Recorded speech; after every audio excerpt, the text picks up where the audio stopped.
Premium smartphones have become pretty predictable when it comes to design. There is usually a large display up front, thin bezels, a metal frame around the sides, a sizable camera system on the back, and glass covering everything.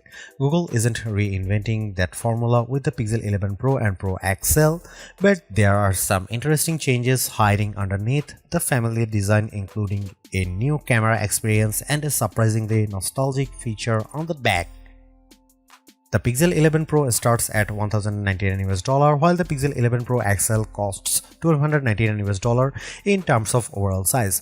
Both phones remain very close to the Pixel 10 Pro generation. The Pro has a 6.3-inch OLED display while the Pro XL gets a 6.8-inch OLED panel. Both displays can reach up to 3600 nits of peak brightness, which is an improvement over the previous generation's 3300 nit rating. There are 4 new colors this time: Canyon, Fog, Olive, and Obsidian. Canyon is the standout for me, but its polished gold frame and salmon-colored Gorilla Glass Victus 2 back, the combination gives it a little more personality than some of the other options. But don't expect to see a completely different Pixel. The Pixel 11 Pro looks extremely similar to the Pixel 10 Pro, and that's especially obvious when you compare the two side by side. Google has clearly decided to keep the existing design rather than make a major visual change. The biggest internal upgrade is Google's new Tensor G6 processor. It comes with a new ISP that Google says can improve night sight photography by as much as 4.5 times. The company also claims 20% better power efficiency, 25% faster web browsing, and uploading that's up to 15% faster. The phone felt responsive during my hands-on session, but it's hard to properly judge those improvements in such a short amount of time. Battery efficiency and sustained performance are things we'll need to test over a longer period. Google has made one upgrade that's much easier to appreciate through storage. The Pixel 11 Pro now starts at 256GB instead of 128GB. That gives you considerably more space for photos, videos, apps, and games without immediately having to pay for a higher storage tier. RAM remains available in 12GB and 16GB configurations, with the higher capacity paired with the 512GB and 1TB models. Security is also getting an upgrade with the new Titan M3 chip. Google says it offers a stronger multi-layered protection against potential attacks, including post-quantum cryptography. Charging has seen a bigger improvements too. The Pixel 11 Pro and Pro XL support QI 2.2 wireless charging at up to 25 watts, while wired charging jumps from 30 watts to 45 watts. You will need compatible charging accessories to reach those maximum speeds, but this is still one of more useful upgrades for everyday users. The camera system is probably the biggest reason to be interested in the Pixel 11 Pro. Google is keeping the 48MP ultra-wide, but the main camera has moved a new 50MP sensor, while the 5x telephoto gets a new 48MP sensor as well. And based on the images I saw during the demo, the new setup can capture some seriously impressive detail. Things like hair looked noticeably sharper, suggesting Google's new ISP is doing a lot of work behind the scenes. Then there is a magic capture. Google has added a dedicated button inside the camera app that lets the AI take over the process of choosing the best moments. Instead of worrying about hitting the shutter at exactly the right time, you simply activate Magic Capture and let the phone analyze when you are recording. When the scene ends or the video reaches its 2-minute limit, the Pixel automatically selects several of the most interesting images and one clip that it believes best captures the overall moment. Google says it analyzes roughly 400 frames before making those choices. During the demo, I saw it work with dancers and it did a good job identifying interesting poses and expressions. It's a feature that could be particularly useful for unpredictable subjects where you don't want to miss the moment. If you prefer to control the look of your photos yourself, Google has also added camera looks.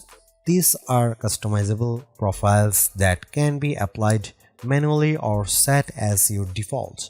You have got shadows for more contrast, vanilla for more warmer and softer tones, and editorial for a more polished magazine style appearances.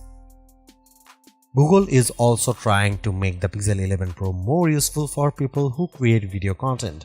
The new Creator Suite includes several tools aimed at bloggers and influencers, starting with a built-in teleprompter.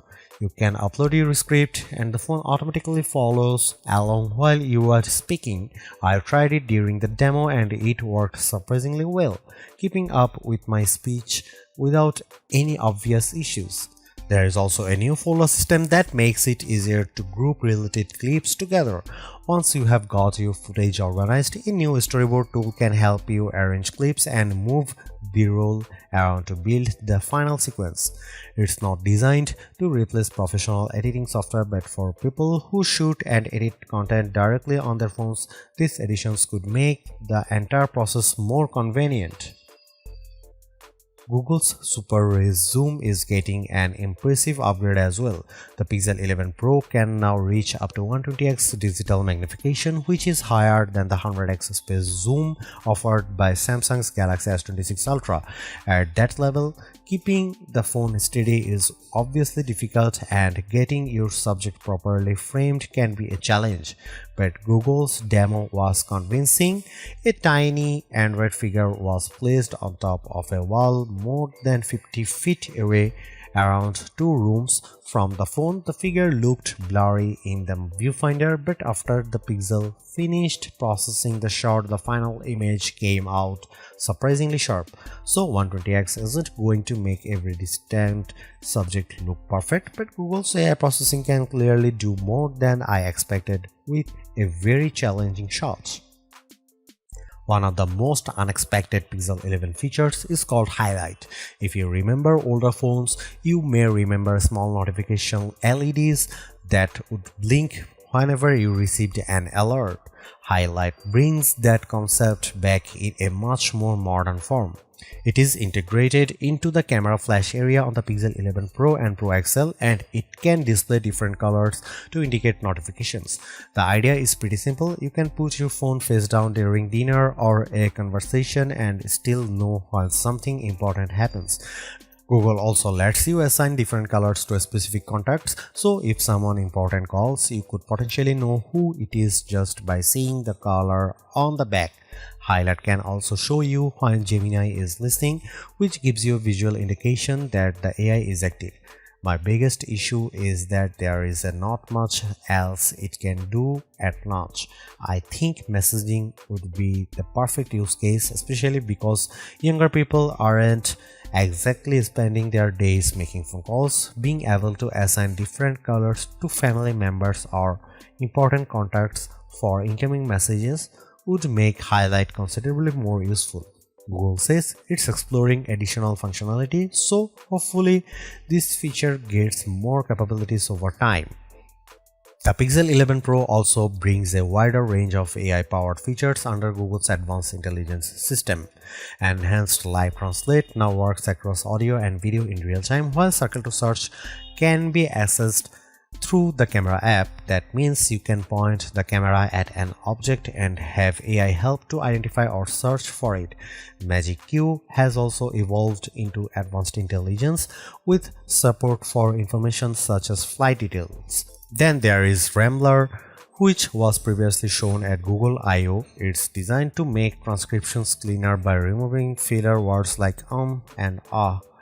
There are plenty of interesting additions here, but I didn't get enough time during the hands-on session to properly test them, so we'll have to save the deeper analysis for the full review. My early impression of the Pixel 11 Pro and Pro XL is that Google is taking a pretty conservative approach to the design while making some much bigger changes to the camera and software experience.